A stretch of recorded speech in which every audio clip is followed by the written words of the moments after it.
How do you distinguish identifications from identities? So what I've tried to argue is that there is no such thing as identity. There's no core identification that makes people consistent and unique. They change over time and they share much in common with other people. Who we are is really a function of multiple self-identifications. And those identifications derive in the first instance from the roles that we perform in the family and society with our friends. Secondly, from our affiliations. Who do we associate with, want to associate with, feel positively about, or even negatively towards? And thirdly, our relationship with our bodies. They determine much of who we think we are, our degree of comfort with them, the extent to which we perform roles that are gender-related, and how those roles change or are problematized. Finally, identifications derive from histories that we and others construct about ourselves.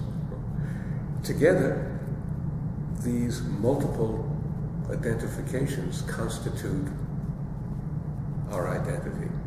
And the issue here is that all of these identifications are labile. They change in character over time.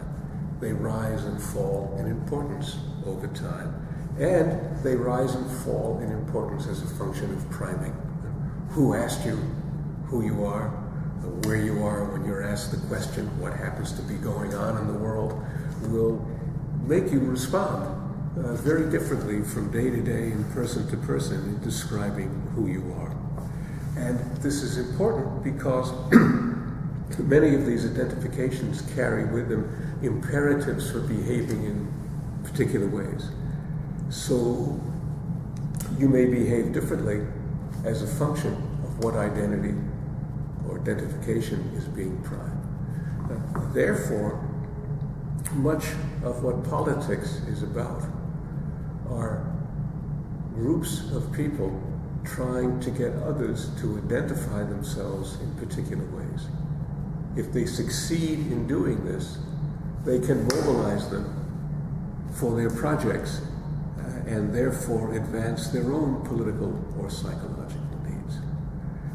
One of the fascinating things to me is nevertheless the belief that people have that they are unique and that they have a consistent self.